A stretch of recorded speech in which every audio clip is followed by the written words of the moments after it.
Hello and welcome to a new episode of Campus TV.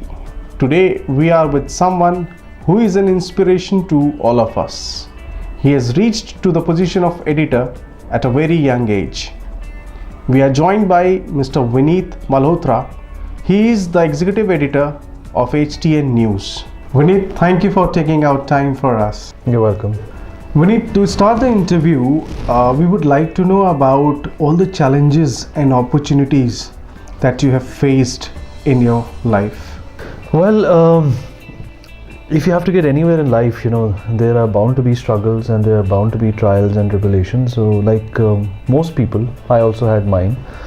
But the interesting thing about my life has been that I never studied to be a journalist. My father was in the MEA, which is the Ministry of External Affairs. So I had the opportunity to travel a lot. I was born in London, then I grew up in the Gulf and then Russia. And whenever I was in these countries, there were some landmark events that happened or transpired while my father was posted there. For instance, when we were in Kuwait, the Gulf War broke out. And when we were in Moscow, in Russia, that's when the disintegration of the USSR happened. When we were in America, 9/11 happened. So I watched all these events happen very up close, and since my father was in the ministry, governments are usually involved, or they somehow respond to these events, or they know better. They're more intelligent than the rest of the people as to what is happening. So that really interested me. But I was on a path to become, somebody who's done his MBA and is going to join the corporate world. Nevertheless, I did my MBA. I went to the US for my further studies, and after I finished my MBA, I also got a very cushy job with a big telecom company, but that did not really give me the satisfaction and happiness that I always wanted. And I always tell people that there's this seeker attitude in every journalist. You have to have that passion for seeking things. It doesn't have to be truth, that's just jargon. It just has to be a seeker attitude. That means that you have to try and learn something new every day, be better than what you were yesterday, and be more knowledgeable tomorrow. So I ventured into the media. I started out with a sports channel which was called Z Sports, and then I moved on to 10 Sports, and then finally I was hired by Arnab Goswami for Times Now, where I spent a considerable amount of time and learned a lot of tricks and learned a lot of loopholes that you can in fact use to your advantage when you're in front of the camera and when you're behind the camera. And since then it's been a roller coaster ride. That's very true, Vineet. One has to follow his passion in order to achieve satisfaction and success in life. We spoke to many students, and we tried to find out that what is their aim in life, what is the goal in life. So most of them said that we are studying for the sake of a good job, money, and that is where the problem lies, because they are not focused towards their passion. They do not find passion in their life. They are just studying for money and job. So Vineet, can you share some tips for the students, like what all things that they should take care of? They have to follow their passions and achieve success in life. Well, it's a very simple way of looking at it. There are either two ways you can go about doing something. One is you chase your passion, and the other is you chase money. A lot of people sort of misconstrue their passion when they're chasing money. There's a very famous quotation by an English cricketer, Ian Botham. He said that if you take care of the runs on the field, the money will take care of itself. So if you're chasing your passion, A, you will be happy, and B, the money will come automatically because you will be good at your job. And they also say that if you like doing what you like doing, and it's your job also, then you're not working, you're enjoying yourself. So you just have to decide within yourself that if you want to be a journalist, why are you training to become a lawyer? If you want to be a lawyer, why are you doing an MBA? You have to figure out these things. And nowadays, because of social media, the world has become very small. You can reach out to people, you can reach out to experts, they can reach out to people like you, reach out to people like me, and solve these conundrums, these confusions that they have. See, unlike 20 years ago, there were only linear professional prospects. You either became an engineer, you became a doctor, you went into the administrative services, you went to the foreign services, and that is it. Now, the corporate world beckons a lot of people. The startup story in India has taken off massively. But somebody who wants to pursue journalism, they have to understand that it is not an easy ask. It is not an easy ask. You have to reinvent yourself, and it is not something that you can do like clockwork. You cannot do the same thing every day like anybody else from a corporate world would do. I'm not saying that they also do the same things every day, but in journalism you have to reinvent yourself. And if somebody is excited by that, if somebody is excited by that feeling of newness on a daily basis, then I think journalism is the right profession for them. Right. To all the aspiring journalists who have done their mass communications or who are going to do this particular course, most of the students doesn't know the seriousness of this job. They don't know that there is a requirement of writing skills, communication skills, and various other skills. So what is your suggestion to them, and what is the reality on ground for those students who are aspiring journalists? I don't want to scuttle anybody's dreams, but that is also a decision that you have to take on at a very early stage, whether you want to be in front of the camera or you want to be behind the camera. And let me tell you one thing, and to the students who are watching, that even if you're in front of the camera, it's not a shortcut for you not to know what's going behind the camera, because there could be days that you are not on camera and you have to help out behind the camera. The desk of any news channel, the assignment department, the input department, the output department, they're very strong avenues. They're very strong, hard-working avenues where you have to do the grind.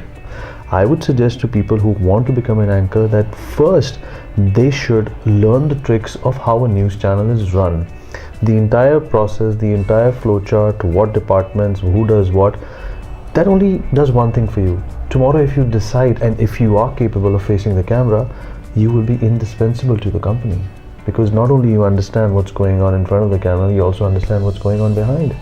So just pursuing your dream as an anchor, I think, is just half the job done.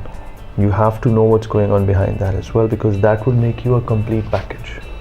So Vineet, we are living in a digital area, and we have seen a lot of shift of viewers and readers from traditional media to digital media.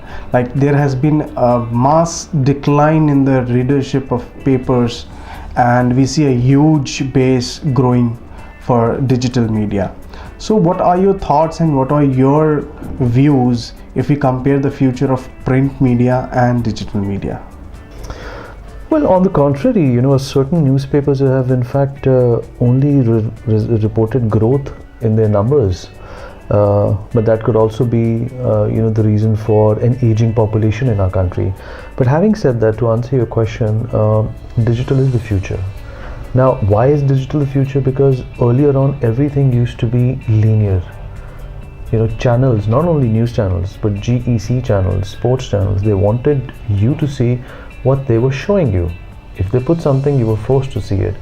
But digital changes all of that. It is non-linear programming, it is non-linear entertainment, it's non-linear news. If I want to watch what I want to watch, all I have to do is search for it. I don't have to switch on the TV and wait for that program. I can just watch it at my whims and fancies. I think that is something that the digital media has really revolutionized the way in which we look at entertainment and news and sports and etc. etc.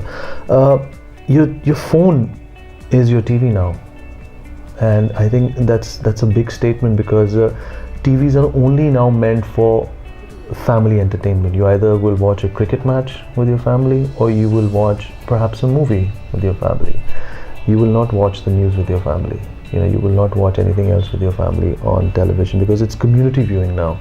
So anybody who wants to pursue, like I said, digital media is the future, because most channels today, they don't only have a digital they don't have a conventional output, they also have a digital output, because everything has to match with what you're putting on air. Because if you're putting something on air and it doesn't juxtapose or is not parallel with your digital vision, then you'll be left behind. Earlier what used to happen was People used to log on to websites, go to a Twitter handle, follow a Facebook after watching you on TV. Now that trend is reversing. A lot of people come to know about you through Twitter, through Facebook and Instagram and what have you. So it's very important for any budding journalist to realize the power of digital media. Huge cameras are out of circulation. Mobile journalism, which we colloquially call as mojo, is the future of television. You can have your phone, you can have a tripod, or not even a tripod. You can have a stand for it, and you can start reporting from any corner of the world, and you can send it through hundreds of mediums instantly, as compared to what used to happen say about 10 years ago, where you would record through a camera, you would find a control room, you would ingest that footage, and then you would beam it up the satellite. All that has changed. So, and another thing that aspiring journalists have to realize is that you have to be quick. Everything changes in a flash nowadays. So if you're on your toes, you can think on your feet, you can predict and anticipate how the news is going to turn and what's important and what's not, then you have a lot of potential and prospects in the realm of journalism. So Vineet, if we talk about the future of electronic media and digital media, electronic media seems to be safer as compared to print media, but digital media again growing at a very rapid rate. Now the television screens have been replaced by the mobile screens. So what are your thoughts about the comparison and the future of TV industry and the digital industry? I read a very interesting survey a few days back that by the year 2029, most news channels will become obsolete. There won't be any news channels, and 2029 is not that far away, it's just about 10 years away. What that means is that most people will consume news through their mobile phones, through their iPads, through their laptops. I think we are in the middle of a very important phase where news channels are struggling to be on TV, but at the same time they are reluctantly adapting to come online as well, because it's a huge change. It's a huge transition of a medium which has dominated the television for so long, but a lot of channels have adapted to it very swiftly, and a lot of channels are still struggling. But having said that, news channels will have their utility, they will have their efficacy, especially in India, because the trends and the way the economy is and the way our perception is about viewing and consuming news, television channels are taken more seriously, and digital is still catching up, if I can say that. But nevertheless, for any budding journalist, it's important to understand the nuances of digital news. It's very important to realize that how you can save time, how you can report, how you can communicate through digital media vis-a-vis a television channel. Having said that, I would also like to say that journalism is not an easy task. It is something that requires a lot of thinking. It is not a 9-to-5 job, and anybody who is preparing to become a journalist should keep that thought away, that it's not a 9-to-5 job. You have to evolve, you have to sustain, and you also have to collectively work on your growth, on your knowledge, on your history. A lot of millennials who want to be journalists today, they perhaps should take a leaf out of the fact that there is so much to learn from the history. What is history? It's perhaps just figuring out what are the mistakes that you should not make from the past, and that is something that should reflect in their communication. Either they write, or they report, or they anchor, or they run a news channel. So these rules are very important for any budding journalist.